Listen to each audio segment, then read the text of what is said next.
Well, as I play with this manure spreader a little more, I'm learning more about the mechanics of how it works, and I'm also learning more about the history.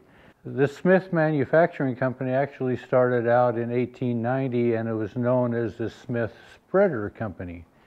And then, according to the Smith website, it changed to Smith Manufacturing in 1904.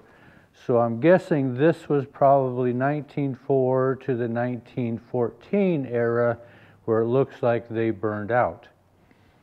So they have 5 different models of this. This one, I think, is what they called the King, or our leader.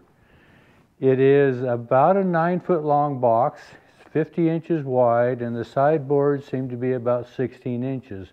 So if I figure out that bushel capacity at 1 1/4 cubic foot per bushel, this comes out at that 70 bushel area.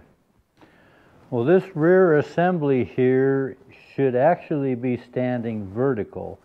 This would be attached right here to the main frame that is left here, but the bolts have come loose as this wood has rotted. So this would actually stand up, and this has the rear rollers that run the chain for the continual apron. So as it is, this whole rear assembly is loose right at the moment. So I'm going to start with disassembling the left side and leave the right side intact, and kind of do this piece by piece so I know where all this goes back together.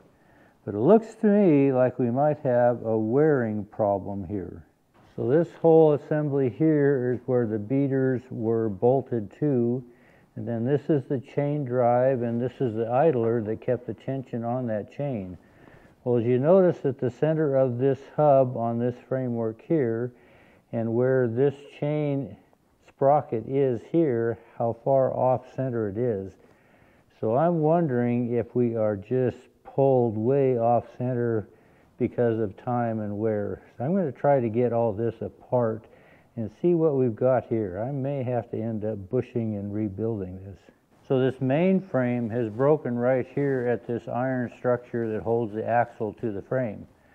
So I'm going to try to do also is take these loose and get this main frame out, both front and back, so I can lay it together. I've been kind of playing with the tape measure, and I think I'm somewhere around 9.7 to 9.8, but I'd like to get that measurement a little closer if possible. The front end that has the 2 main bolsters, this main frame also comes through here. So if I get these 3 bolts off and possibly this adjustment iron here for the front rollers, I can get this main frame off. It should come back to these 2 bolts and butt up against this face right here on this rear assembly. So this is where I need to get my measurement from. This is the end of the board, and it might be pretty close, but if I can get these laid out, I can maybe get a little better measurement. So if I clamp this iron up tight where it's supposed to be, this is where the frame's going to come in, and this is the case where the bolt distance here should tell me what the thickness of my frame is, instead of trying to measure off this old rotted wood. So it looks like my main frame is 1 5/8 inches. And judging from the rough measurements off the wood, but also from this iron here, I think that main frame is 6 inches long. This is halfway between the main frame bolts, and then this is where the sideboard would be, these first 2 bolts right here. So if I go right in this area, that side frame should be 1 5/8 inches by 6. I just need to find out what that length is.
Well, that's kind of an interesting development.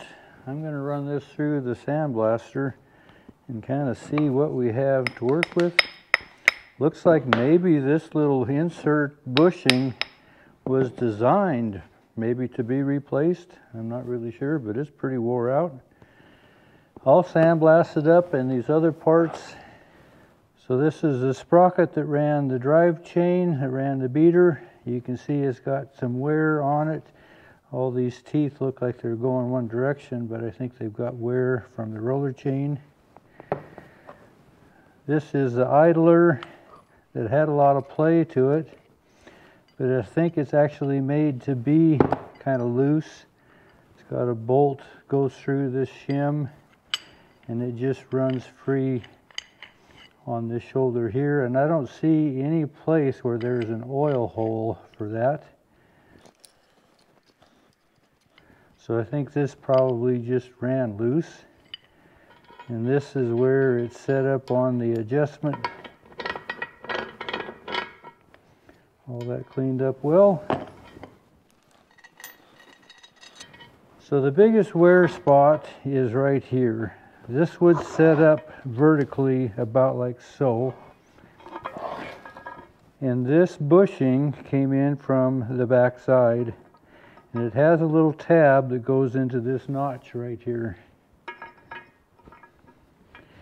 And this is the oil hole, but it was completely plugged. So that's what's worn out so bad. So this will be the challenge to see if I can repair this. The hole is pretty much centered. You can see where the round bar wore clear through the bushing and through the housing as well.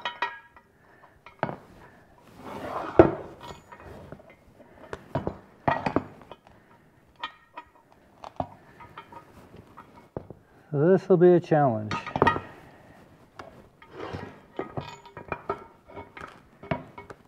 It did have a stud right here. There's another piece of iron that would pivot on this, and that has been broken. I don't know if I can perhaps maybe drill that out and put a hardened bolt in there, but that stud's been broken off.